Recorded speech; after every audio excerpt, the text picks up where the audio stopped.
Today I want to talk about my top 5 transfers in the month of January and really so far. And all that's coming up after the bumper. What's up, kinfolk? It's RJ Young. I am not on a step mill. Consider hitting the like and subscribe button because I upload a video every single day. It's always college football related, sports related. We have a good time. Today, I want to talk about my top 5 transfers so far in this transfer period where we've seen lots of moving and shaking in the portal. I believe at last count there were over 1,600 dudes that were in the portal, most of which are walk-ons, but a lot of them are 4- and 5-star players.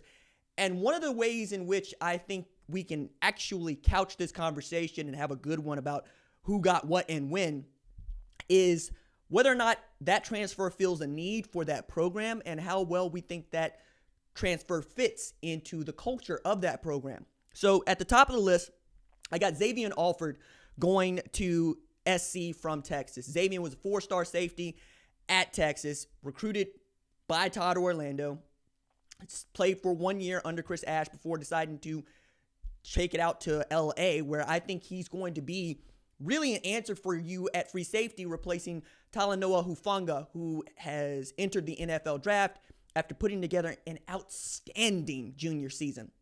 4 interceptions for him, 1 forced fumble on a team that played just 6 games all year, right? Tremendous talent. I really enjoyed watching him play. And in a league where you're going to have some pretty good returning vets at quarterback and even some transfer quarterbacks I'm going to talk about a little bit later, but Dorian, Thompson, Robinson, right? Like, you got to figure out what you're going to do with him. Same thing with Tyler Shuck. The same thing with, my goodness, Jaden Daniels. Like, you got guys in there that you're going to have to worry about in the Pac-12 that can complete passes on you at a high clip.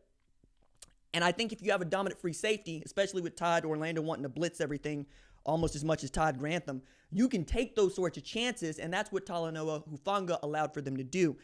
Xavion, I think, knows the system, knows the guy he's playing for, and the way that SC has been recruiting at that position, really at defensive back, has been ridiculous. I mean, over the weekend, they pick up one of the best players in the 2022 class in Damani Jackson. They already have a 5-star corner in Chris Steele.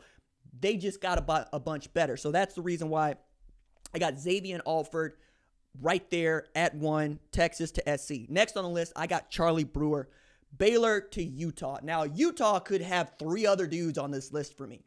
You got Chris Curry, running back from LSU, transferred to Utah. You got TJ Pledger, transferred from Oklahoma to Utah. You got Jaquindon Jackson, another Texas X, all the way out there to Salt Lake City. But Charlie Brewer fits for Utah. 1, because they have been something of a transfer destination. He gives you a dude that can battle right away with Cam Rising, another Texas X, out to Utah to play for Kyle Whittingham. But you return 11 starters on that defense, led by Devin Lloyd, who I absolutely love. And he's going to be one of my top returning defensive players, quite honestly, in this 2021 season. So you have a defense with Morgan Scalley that you know you can depend on.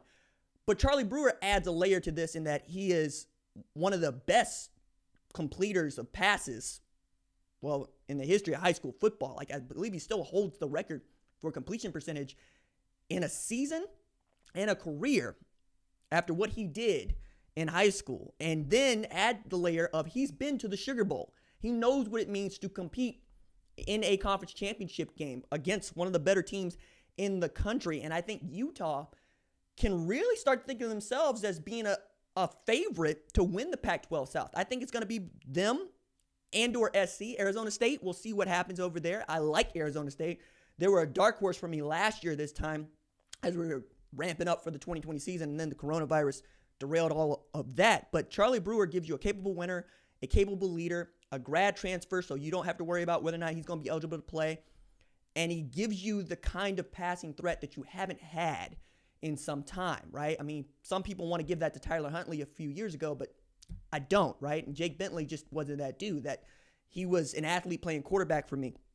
Charlie Brewer is an absolutely outstanding passer of the football, and he's been on an 11-win Baylor team. That's where Utah wants to go next year. Next on the list, I did a whole segment on Mookie Cooper, Ohio State to Missouri. Go watch that one. It's in the catalog. It's got him in the title. You can find it.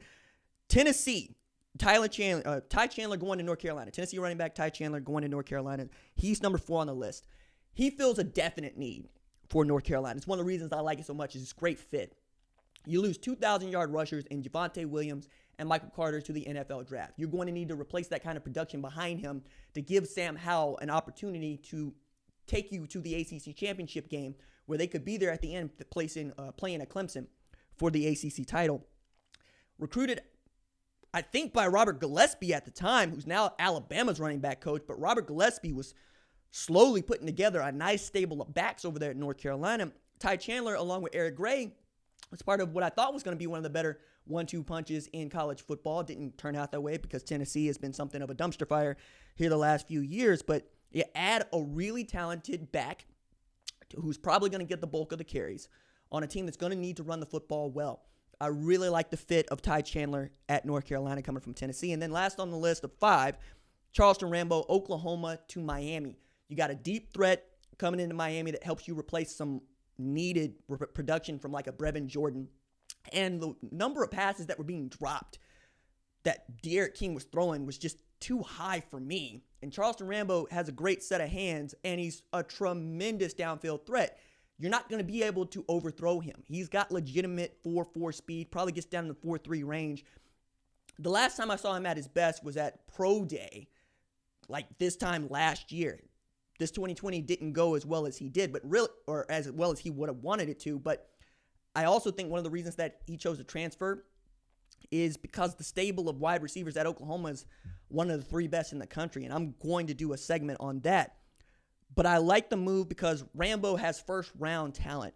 Just needs to be developed a little bit better. Add in there that you got Tyreek Stevenson coming to Miami, a 5-star corner who was at Georgia, transferring back home. And you can see how Manny Diaz might be putting together something that's worthwhile over there. And I really enjoyed watching that team play. They got railroaded by North Carolina. But outside of that, in Clemson, they were a good football team.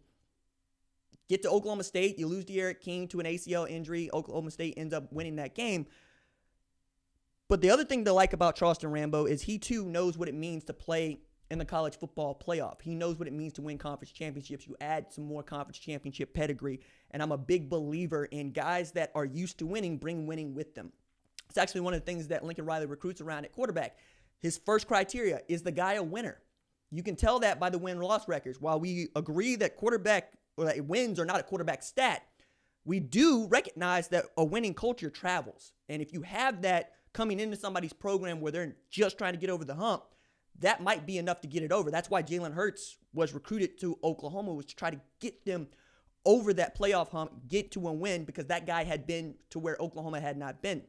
Miami under Manny Diaz has not been to a conference championship, has not won a conference championship, and I think Charleston Rambo can help them do that. All right, that is it for me. Doses.